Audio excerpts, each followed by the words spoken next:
Okay. So so I mentioned some of the Zoom features we're going to use today. Beth is also going to help with any tech support that you might need along the way. And then this is kind of the agenda kind of flow of how we're going to use the hour. We do have some short presentations with our guest speakers today, and a short performance, and then the Q&A will wrap up at the end there with the Q&A. So as we go, I'm going to start by introducing Let's Detroit. So as I mentioned, Let's Detroit is an initiative out of the Detroit Regional Chamber. We're focused on talent retention and attraction for the region. When we do that through aggregating all things live, work, play, volunteer in Southeast Michigan, but through the eyes of young professionals. And so we're trying to highlight the stories of what young professionals are doing in the region, how they're building their careers here, and the ways that they're making an impact in the things that they care about. So that's part of the premise for how we've ended up with this event today. One of our regional ambassadors, Olivia Johnson, came up with this event today and to invite some of her colleagues to share the work that they're doing around youth homelessness and using theater as a storytelling platform to elevate those voices and stories and experiences. So that's part of the what we try to do with Let's Detroit is offer that sort of platform for other young professionals that are doing really interesting and meaningful work. So we invite you to visit the website and visit us on social for that. So with that, I'm going to pass it to Olivia, who's going to introduce herself and her interest in this topic, and then introduce our guest speakers. Wonderful. Thank you, Catherine. And thanks everyone for attending this event. Super exciting. It's been a really fun process. Conjoining, all of these projects and getting it together. So I am Olivia Johnson. I am a campus ambassador for Let's Detroit, but as of, I guess, now, I'm just an ambassador because I graduated this week, which is very exciting. So I have a bachelor's degree in theater and English with a minor in gender, sexuality, and women's studies. And I have kind of always been interested in the field of, applied theater, community engagement with theater, in that kind of area. And I have a history with Andrew Morton. We met way back when he was my acting teacher at Flint Repertory Theater, which was formerly Flint Youth Theater. And when he came to Detroit and I was also here, we reconnected and I became a project assistant with Sofa Stories, which is, you'll learn more about once Andrew has his presentation. But that's how I got connected with Andy. And then, I got connected with Let's Detroit during my last semester. And I just thought it was a perfect opportunity to also get Detroit Phoenix Center involved and have a conversation, about a really important topic, Detroit youth homelessness, that is, often not discussed, especially in, theater or the arts realm. So I think this project is super important, and the work that Courtney is doing at Detroit Phoenix Center is also really pivotal. So yeah, that's basically all I have for me. And I'll invite Courtney to go ahead with her portion for Detroit Phoenix Center. Thank you so much, Olivia, for again inviting me, and thank you for the work that you are doing in the theater space. Hi everyone, my name is Courtney Smith and I am the founder and CEO of the Detroit Phoenix Center. We are a high impact nonprofit that provides critical resources, support, and a safe nurturing environment for teens and young adults who are at risk of and or currently experiencing homelessness. So before I kind of frame our talk today, I'm going to go into what is youth homelessness. So for the purposes of this conversation, when we're talking about youth homelessness, we're referring to youth and young adults up until the age of 24. So it could be, for Detroit Phoenix Center, we primarily serve youth ages 12 to 24, but for this conversation, it can be children, youth, and young adults, again, up until the age of 24. And they're accompanied, they can be accompanied, meaning that they are in a physical custody of a parent or guardian, or unaccompanied, meaning that they're not in a physical custody of a parent or guardian. And youth homelessness is an experience, right? So what does that mean? Young people who are experiencing homelessness can be couch surfing, they can be living in motels, they could be living doubled up, trailer parks, living in camping grounds, they could be waiting foster care placement, or any precarious housing situation. Many of the young people that we service are house sitting, but they're house sitting in homes that have literally, that are dilapidated, or they don't have running water or heat. So any place that's not fit for human habitation is what we at Detroit Phoenix Center consider to be an experience of homelessness. And so what is the scope of youth homelessness? It's important to note that it's very hard to really tell the scope of youth homelessness in the city of Detroit, because young people who are experiencing homelessness, they're hidden in plain sight, and they're very hard to find, and they may not connect to traditional systems. But if they are connected to a traditional system, such as the school system, it's mandatory that they are counted. So just yesterday I was in a call, and it was, and the statistic came out that there are over 1,100 students who've been identified through the Detroit public school system as experiencing homelessness. Again, this was as of yesterday.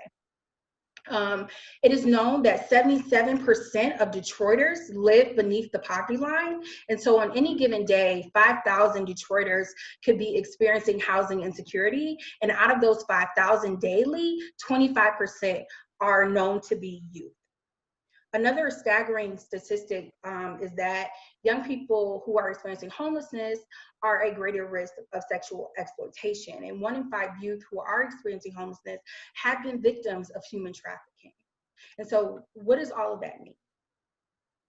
It means that we need to do something about it. And so I started Detroit Phoenix Center in 2016. We became operational in 2017 to respond to these needs, to respond to some of the negative outcomes that we saw, to elevate the voices of our young people and the lived experiences, to transform our system, and to partner with those who are working in the system to ultimately transform Detroit, because our young people are our future. And so what is Detroit Phoenix Center? Again, we are using lived experiences, we're integrating youth voice, and we're transforming Detroit. We really believe that those who are proximate to problems need to be the ones driving solutions. And so how do we do that? Again, we are a nonprofit organization that provides critical resources, support, and a safe, nurturing environment for youth and young adults who are experiencing homelessness. It is important to note that Detroit Phoenix Center is not a shelter. We are known to be providing support to young people who are the hardest to reach. And how do we do that? We do that through what is known as an asset-based resource center.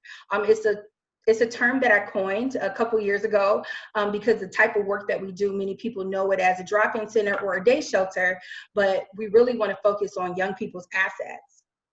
And so one of our major programs is our drop-in center, where we provide drop-in services. And so a young person can literally come into the Detroit Phoenix Center.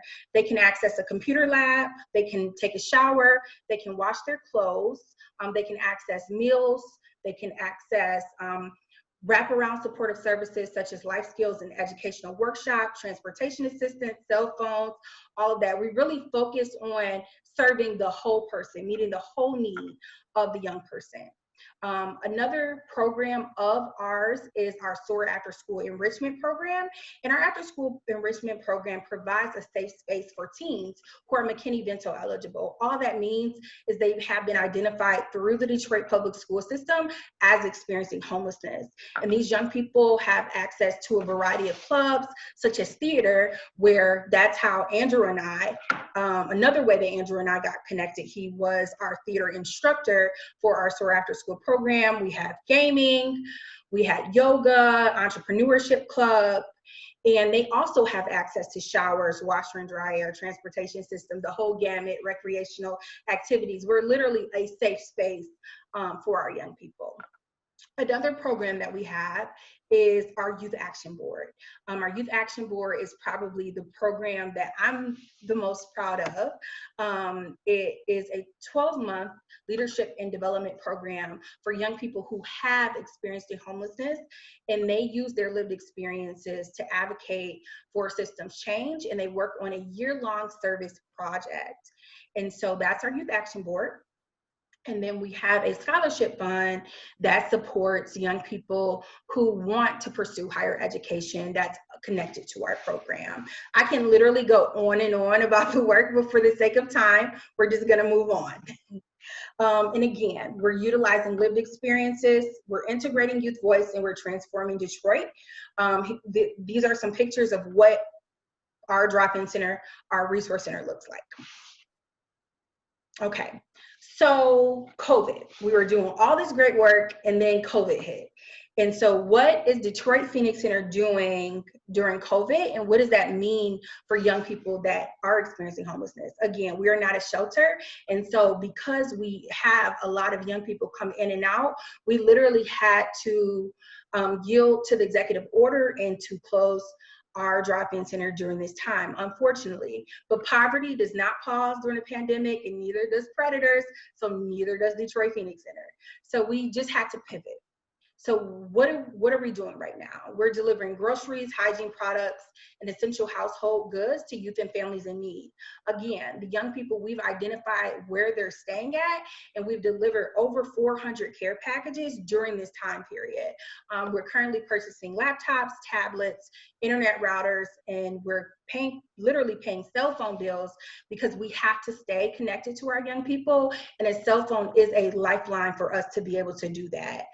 We're providing emergency rental assistance, hotel vouchers, transportation assistance, and we're giving referrals to CAM.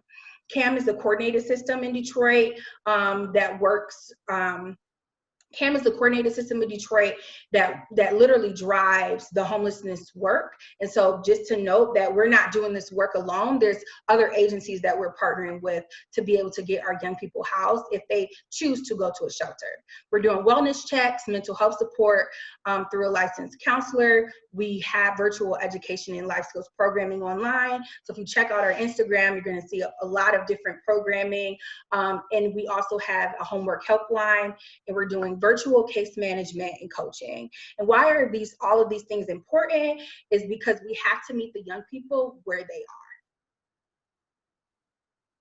And so I'm going to leave you all with this.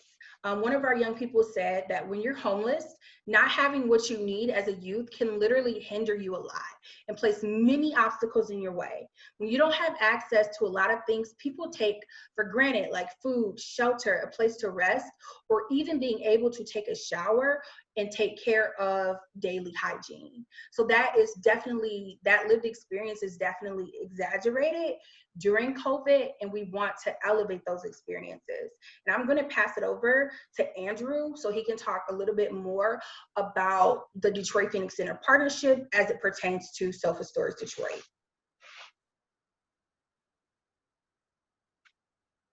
Thanks so much, Courtney. And thank you everyone for joining us this afternoon. My name is Andrew Morton, and I'm the project director for Self-Storage Detroit. I've lived in Detroit for almost 3 years now, and as Olivia said earlier, prior to that I lived and worked in Flint, and my background is in theatre, directing, teaching, and I'm a playwright as well.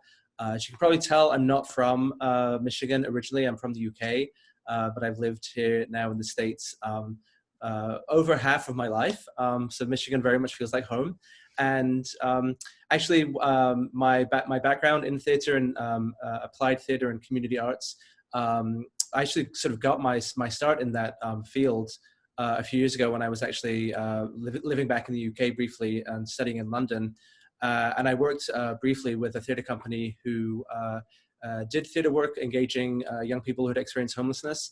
And I found it to be a really sort of pivotal moment in my development as a theatre artist, and also someone wanting to kind of work in the sort of intersections between the arts and working in sort of nonprofit, and really using theatre and the arts as a way to engage and support young people.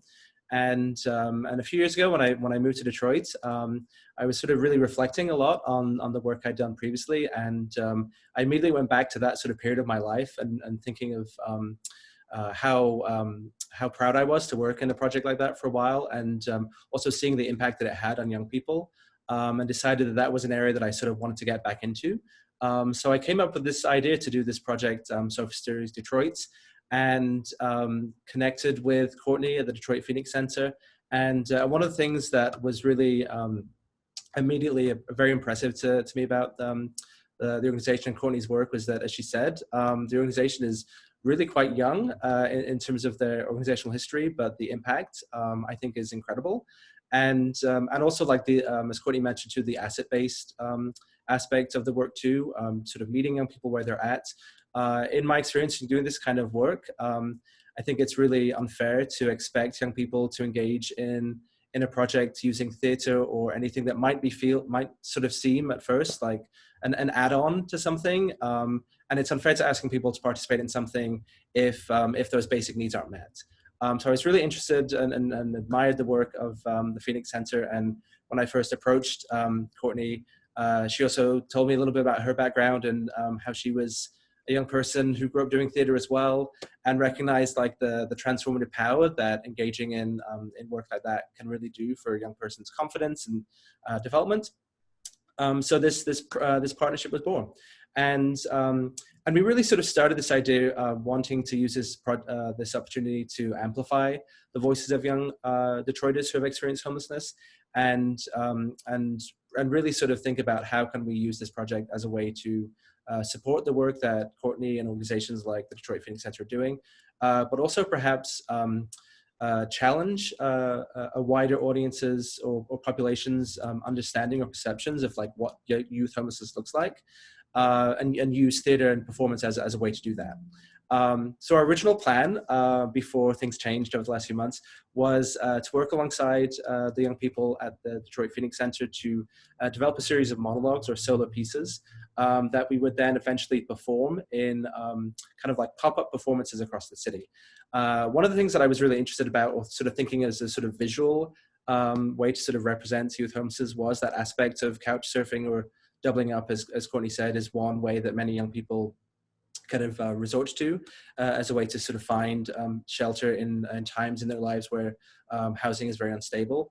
So thinking about that of, trying to sort of imagine, if you will, like a sofa on a busy street corner or a public space, and having an actor, a professional actor, sit down on that sofa next to an audience member and essentially share a story, so that it would be a very sort of intimate and close sort of short performance. But again, the focus of that would be about, based on information and research and the stories of the young people that we were working with, would sort of hopefully that audience member would walk away with a little bit more of a deeper understanding, or a better understanding of what youth homelessness looks like. Of course, as many folks are doing in this new reality, we've had to sort of change our plans a little bit as well. We're fortunate this is a 2-year grant-funded project, so I'm hoping that in year 2 of our project, we might be able to get to some of the original plans that we had done. But right now, as the folks working on this project are all sort of creative individuals in some way, artists, I think, are quite prepared for a situation like this, because we're quite used to sort of rolling with like whatever life throws at us. And in the improv world, and a lot of the work that I do at the Phoenix Center with the after-school program, we use a lot of improv techniques. There's a great philosophy of yes and, which is sort of just radically accepting whatever in an improv situation, what your partner gives you. But in life, sometimes it's sort of just recognizing like, what are you given, and thinking about what you can do in those circumstances, rather than like what you're not allowed to do or what's not possible. So it sort of has that kind of empowering or affirming idea. And so our plan is still to develop monologues with young people connected to the center. And I'm really grateful to Courtney and her colleague staff to help us sort of connect with those students in different ways. Ideally, we would have done this sort of face-to-face. We're not able to do that right now, but we're really grateful to Courtney and her colleague Sade, who are connecting with young people over the phone and virtually to sort of gather some information. we were fortunate too that this project was funded in part by the Night Arts Detroit Challenge last year. So we were a winning project of that challenge. And as part of that, we were awarded some early funds of our total grant, which were sort of sitting in my bank account. And I felt like I have all that access to that money right now that I just felt quite uncomfortable with in this situation where I know that many of the young people that Courtney serves and many young people who work in the arts too are suddenly out of work, and this has become a very scary time for them, losing unemployment opportunities. And so we thought, well, how can we creatively use that money to start this work now and get some of that money into the hands of young people that really need it? So we've been doing a project with Courtney where young people who complete a short survey will be awarded immediate cash payments that the Phoenix Center will be awarding. And we're also using some of our preliminary funds as well to hopefully pay some local young actors to record some of the monologues at home. So originally, while we would have done those performances in person, right now we're sort of thinking creatively about how can we still use this project as a way to amplify the stories of young Detroiters and get those out to the public as soon as we can. So our grant is a matched funding opportunity. So we're also right now in year one of our project. A lot of it is kind of raising the additional match funds needed to unlock the full amount that we were given. So we've been doing a crowdfunding campaign over the last few weeks on IOB, which is a great resource. It's called In Our Own Backyard, that has a focus on Detroit. And our campaign is up for one more month. We're really close to our goal, and would love it if anyone can support us and throw us a little bit of cash to support our goal. But I will also say that if you're in a position to support good work right now, also send some support to Courtney's way, because that's a great way to really directly impact the young people that they are serving. So as I said, we've been reallocating some of our funds to pay young people and local actors. And so Olivia is one of the young people that we've been working with as part of this project. Another one is Matt Harmon, who's on the call with us now too. And Matt's actually going to perform now a new monologue that was written just in the last week, that was not actually written in collaboration with any of the young people at the center, as we've not had an opportunity to really engage with them to the level we'd like to yet. But I wrote this sort of based on some research and some conversations that I had had. I also teach part-time at the college level, and I was really concerned when the shelter-in-place sort of directive came down and college campuses suddenly shut down as well. I heard from a lot of students that I was teaching and other students that I knew in college that even people that found themselves in a fairly stable position living on a college campus suddenly were told they had to vacate, in a couple days, and perhaps going home was not an option for them, whether it wasn't a safe place, or perhaps they were a young person in foster care and didn't have a family situation where they could go back to.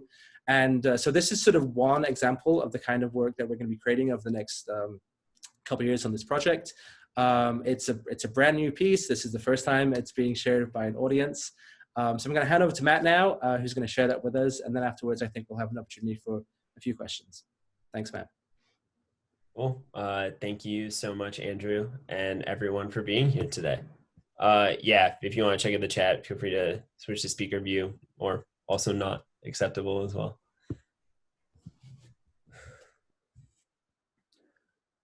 By the end of next week, I think I might be homeless. I mean, I guess technically I already am. I'm not sleeping on the streets or anything like that, and I do have a home, if that's what you want to call it, but I can't go back there. I'm in college right now and have been home since Thanksgiving in my freshman year. My mom remarried just after I graduated high school, and my stepdad moved in with us. The summer before I left for school was rough. My stepdad is a jerk, and he made it pretty clear he couldn't wait for me to be gone.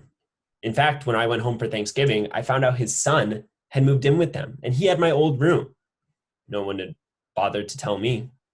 My stuff was shoved in a couple of boxes in the basement, which is also where I spent the weekend, on an old pullout.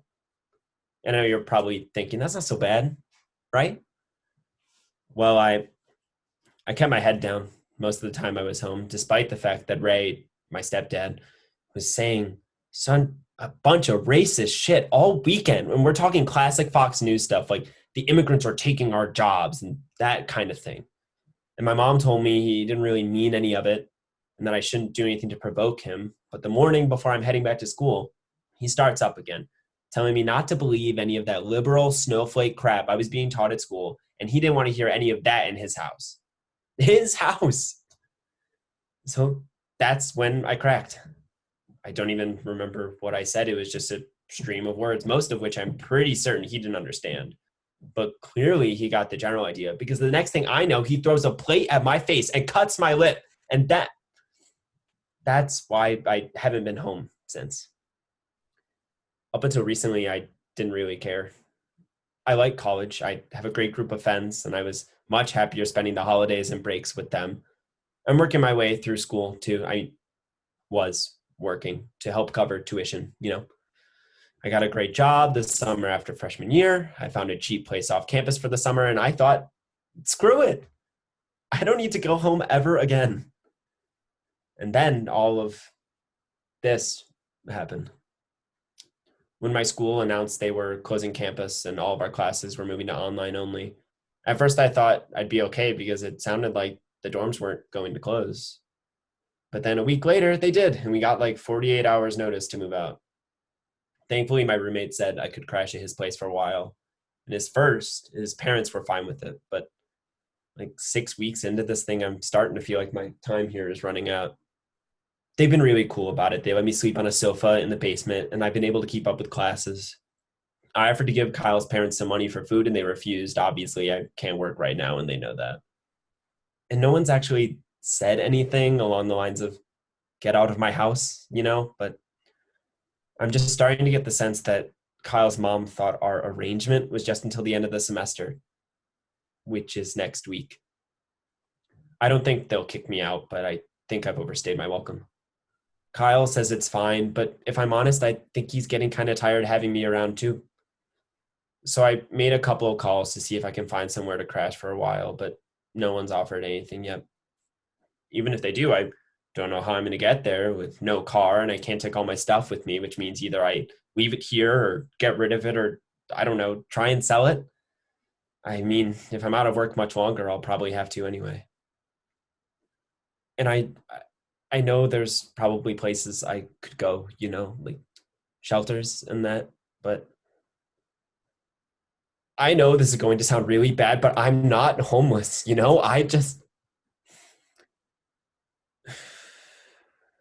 Anyway, I have another friend I might ask. I haven't talked to them since high school, though, so I feel really weird texting them out of the blue like this.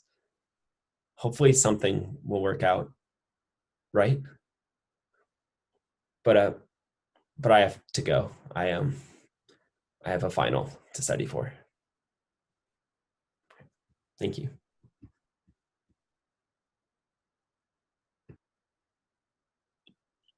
Thank you, Matt. And thank you, Andrew, for sharing that monologue as well. That was wonderful. If anyone who's watching, I'd like to invite you now to, share your initial reactions or questions or really anything in the chat. We'd love to hear from you, I'm sure.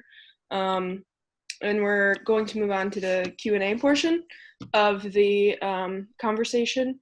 And I have, a few questions already prepared, but we would love to hear what all of you would like to know.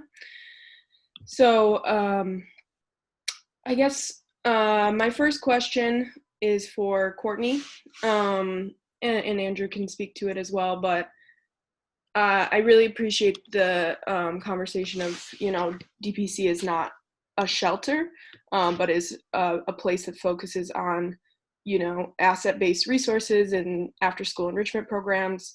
And I guess I'm curious to know what you see is the largest impactor or benefit of those programs. Obviously you guys have resources for those basic needs as well, but can you speak a little bit more to the impact and benefit you see in real time at DBC? So apart from the basic needs support that we provide, the after school enrichment program and like the recreational activities, all those things at benefit because it kind of normalizes the experiences that our young people have. We want to focus less on the deficit of maybe not having a stable place to live and focus on what they have to bring to the table, which is why having Andrew come and do theater is awesome. Like he said, young people are resilient and we want to be able to utilize and to cultivate their skills and what they have to offer. In addition to the after school program is super important because young people who are experiencing homelessness are at greater risk of not graduating from high school. And so we want to make sure that our young people get to graduation if they have the resources and the tools to do so. To answer your question directly, I think the greatest benefit that I've seen is through our Youth Action Board. And I would say that is because those young people are literally contributing to the greater system. They're contributing to systems change and they're being trained through professional development and they're actually being paid for their time. And so that directly contributes to systems change, but it also helps them to gain skills, knowledge, and resources so that they can also go out into the community to get a job and to be an advocate for the system, because a lot of times we're doing this work without having young people at the table. And so we want to be intentional about elevating those voices and elevating those experiences. Olivia, I'm going to ask a question too, I think at the moment, if you're cool with that. I'd love to hear, again, welcome anyone to also share any reactions to the monologue that was shared, but also would love to hear just some of your thoughts, Courtney, Andrew, and Matt, about how it reflects some of the work that you're doing and what you're seeing. So as it pertains to the monologue, I actually was literally jotting down many, like it really was identical to some of the situations that we've seen through young people that we literally had to get off campus. They literally got 48 hours to move out. And for some of the youth, we actually had to get plane tickets to come back to Detroit, doing some family mediation so that they can stay with loved ones. We also actually had a young person that we were able to, thankfully, to cover rent for a few months, and they were able to sign a lease. But that's not always the case, as the monologue definitely shared. Another barrier that was very present was transportation. Like, how am I going to get there? So for us, just when I was mentioning, we provide transportation assistance, but it's the way through Lyft, Lyft and Uber during COVID. Like, we just have to do what we have to do during this time. So my immediate reaction to the monologue was that some of the situations and experiences mirrored those of the young people that we service, who have been affected needing to leave campus during this time. Yeah, and I'll just jump in too. First of all, to say thank you to Matt. A little bit more context. Matt got that text maybe just a few days ago, and is also wrapping up his final semester at college too. So I really appreciate him taking the time to work on that, and it was really wonderful to hear.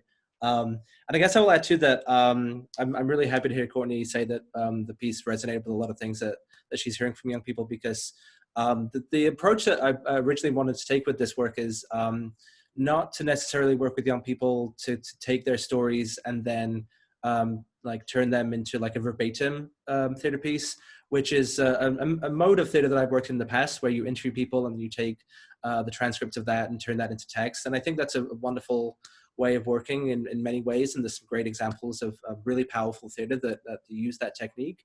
But with work like this too, and particularly working with a vulnerable population such as this, I want to be very careful too about this work, that it's not feeling like we're exploiting the stories and experiences of young people, and also recognizing that if they own their story, and if they want to share that story, like that's entirely up to them.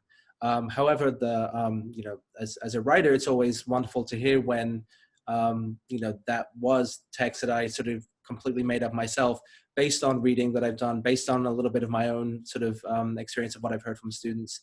So our approach to this work is really trying to primarily write pieces like that aren't necessarily, that are essentially fictional, but hopefully will be a realistic sort of depiction of the lived experiences of many young people, so that they'll hopefully young people who engage with this work too might be able to sort of see themselves and relate to that, but it's not their story being told back to them. So yeah, just to give people a little bit more context about the sort of way that we're making this work. And I will add too that in a few conversations that I had with some of the young people connected to the Phoenix Center before sort of the physical distancing came into place, was that I got a sense that some young people are in a position where they want to kind of share their story and recognize that there is some this sort of power in that. And we're not opposed to like providing opportunity for young people to do that if they want to. But I just come back to it. It's really on their terms. If they want to share their story as part of this project, we will create a platform to do that. But we're also not interested about exploiting anyone's experience and creating a sort of forcing them to revisit trauma that they don't need to. Thank you so much for elevating that, Andrew, because we spoke at length about that, and also being able to provide cash payments to the young people who participate in this project. So I think that speaks volumes to the values that you hold, to be able to pivot in that way as well. So thank you for elevating that. Wonderful. Matt, did you want to speak to a little bit on how it was to work on the monologue? Yeah, I would love to. Andrew mentioned something earlier that was very interesting to me, is like using these pieces as like a way to just spread awareness of a lot of issues. And like, as someone who just graduated from college, but at like a public university where a lot of students live in dorms, this monologue, when I got it, I was like, yeah, like I've been hearing about stuff like this for weeks. But then a lot of people didn't even think about that component of everything that's going on right now, is if we have students who potentially, like, they stay at college, they stay in the dorms, they stay at their place in Ann Arbor, like wherever they are all the time, and then they're forced to suddenly leave because of everything that's going on. Not saying that being forced to leave is bad, but we have to support those students, and sometimes those voices are unheard. So when I was dealing with this monologue, I was connecting it a lot to things that I've experienced in the past week, past months, stressors in that, but then also thinking about like populations and situations that I am not in currently. So it was a really interesting piece to work with, because there were some parts of it where I was like, yes, like this is me, this is a lot of my experience. And then some things where I really had to like read a lot more, or just think about the perspective, which I think is a testament to the work of Courtney and Andrew immensely. So. Thank you for sharing that. Yeah, that's fantastic. I think that kind of segues into my next question, which is, I think there's kind of a common thread with the monologue and with the work of elevating voices, and with the work at DPC of, kind of this instability, or, trying to kind of comprehend and understand what you're going through without actually knowing how to talk about it a lot of the times, or like having your voice kind of be unheard or hidden. And I'm curious to know if anyone if either of you can speak to, what are the most helpful ways that we can have conversations like this. Theater is a wonderful way, as we've seen, to elevate these young people's voices into the everyday world. But right now, during this time of where everyone's just at home, how can we have conversations with people, meaningful conversations about this problem that may not be affecting us directly, but is affecting a lot of the youth right now? So yeah, If either of you could speak a little bit on that, it'd be wonderful.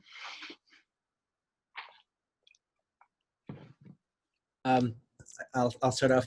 I guess I will begin by saying, you know, I don't know about the experience of everyone on this call, but I'm a person who, as much as like the statistics that Courtney included in her presentation, like impacted me in that moment.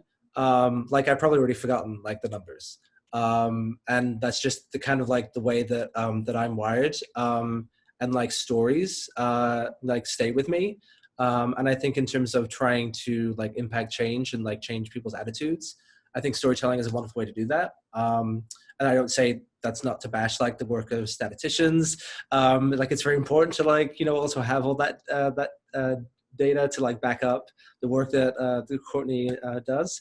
But yeah, I think that's why, you know, that's why I'm interested in this sort of storytelling aspect of this. But hopefully that kind of connecting to people more on an emotional level might have the potential to you know, cause them to change their attitudes or be motivated to sort of think of how they can take action. And I think too, like I wonder if like, you know, everyone is living with a lot of additional stress and anxiety in this period, and even people who perhaps felt that their living situation was very stable, or perhaps now maybe for the first time starting to experience that like anxiety about like, what if I can't pay rent next month, or what if, you know, I'm not able to pay my bills, like what happens then?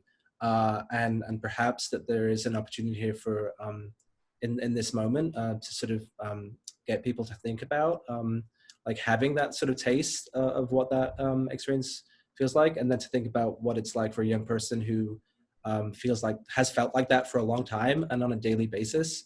And yeah, I was like thinking back to the monologue too, like it's sort of ending pieces for me, like plays or monologues, is always really hard. And I sort of threw that little thing in about like the final exam to study as just like, that felt like a simple way to sort of end that piece. But hearing it again just reminded me of like the pressure we put young people on when like they're expected to like go to class and get assignments done and you know, do all these other things, when it's really hard to do those when you don't know where you're going to be spending the night. So yeah, I guess I'll stop there and let Courtney answer if she has anything to add. I would definitely just piggyback on a lot of the things that you've already mentioned, but I would also add that we have to check our privileges, right? And check the privilege that we hold. So even during COVID, like people are experiencing insecurity. I mean, there is a greater number of people who may be even at risk of being homeless post this. But the reality is that young people that were experiencing homelessness, it was a situation that was occurring prior to COVID, and that it was exacerbated during COVID. And so recognizing that there's no way that you could get, like a taste of it just you know, over a 6-week period during you at a stay-at-home order and you're in the comfort of your home, I think is recognizing that and being grateful for the resources that you do have. And then I think another thing is to listen to the lived experiences of young people and those who have experienced homelessness. It's not something that we can just like put on display. And I will piggyback off what Andrew said, that storytelling is a great way to be able to get to the heart of the matter. But joining forums like this is important because you're wanting to put yourself in a position to learn and to understand what you don't know. So I think that is another way to be able to have a hard conversation. And I think I mentioned this maybe 2 days ago while we were on our call, is to be able to, you know, have these conversations with young people at the table. And so I was stating, like, if I had more heads up, we would have had, you know, asked one of our Youth Action Board members to be a part of this conversation, because really, I truly believe that the only way that we can have the real hard, uncomfortable conversations is with them at the table. So here we are, another forum, talking about young people, but still elevating their voices and their experiences. So I put that quote in my presentation, and Andrew has done tons of research and we've had conversations at great length, but it's important that we're elevating those real stories and those lived experiences, and be willing to have, you know, the hard conversations and to connect with organizations that are doing the work. Another resource that I think is great is Schoolhouse Connections, or the National Network for Youth. They're putting out tons of webinars during this time on exactly that, like how to have conversations and how to support young people during COVID. Thank you both for that too, because one, we definitely want to be able to offer this space again for future conversations, because we know we didn't have that time period, the timing down this time, but we would love, as Let's Detroit would love to offer our platform again for having some of those convenings, hopefully in person again at some point, but also on online forums as well, if that makes sense. And so we definitely want to invite you to stay connected with both organizations and with this joint work. I just want to offer for Andrew and Courtney to offer any other things that you'd like to share before we close here. I know that there was questions around like how can people help, right? So I would definitely say that there are tons of organizations that are doing great work in this issue space. I would say to find one and to figure out what their needs are during this time. Of course, I am biased, but there are organizations that we work with and we partner with, such as Alternatives for Girls, the Ruth Ellis Center in Covenant House, Michigan. They're all championing this work, and they provide overnight shelter. As I mentioned on this call, Detroit Phoenix Center is not a shelter. So they're doing this work 24 hours. So definitely support those organizations. Way that you can support DPC is that we're looking for virtual volunteers to conduct life skills workshops. Our Instagram page is definitely lit up with tons of theater, tons of cooking classes, job workshops. So we're looking for virtual volunteers to do that. We are accepting non-perishable food items and household goods for care packages. Again, we do deliver those bi-weekly, and we're accepting monetary donations. I'm also going to put the number to the Detroit CAM line in this message, just in case you may come across a young person, or anybody for that matter, that may be experiencing homelessness. CAM is the first point of access, and so that you can share that number so that they can call and get connected if they choose to other resources in the community. Thank you, Courtney. Yeah, thank you, Courtney. I'll simply add, as I sort of said already, over the next few weeks, we're going to start creating a little bit more content, some of which will be done in the similar way that the monologue that Matt performed will be, based mostly on research and other kind of reading that my team and I are doing. Eventually, we'll also be hoping to weave in more of the experiences and voices of the young people from the center as well. And when we have those pieces ready, we're going to start sort of, we'll put a call out to sort of mostly within our networks of young actors who probably are, limited employment opportunities right now, and we'll be paying them to record pieces wherever they're currently at in their life, and we'll be sharing those on our social media accounts. So once we start doing that, please, we encourage everyone to sort of share those widely with your networks. And then once again, yeah, we're also currently in our fundraising stage, and I will say that we've done really well over the last few weeks. I've been very particularly in this period where it feels strange to be asking for donations when a lot of people I know are really struggling financially. We've done quite well. We have a little bit more to go to meet our current goal. So if you can throw us a few bucks our way, we'd appreciate it. But again, I would. I guess I'm a biased little way, but as I'm not a direct sort of employee of the Phoenix Center, once again, I would say, however you can support that organization and Courtney's work, please do that. Even if it's just elevating the work that they do and letting more people know about it, that helps too. Thank you both. So I think we'll I think we'll sort of officially end here. I'm going to leave this slide up still for some contact information, and we'll stick around here for a few minutes if you would like to also stick around and ask some other a few more questions.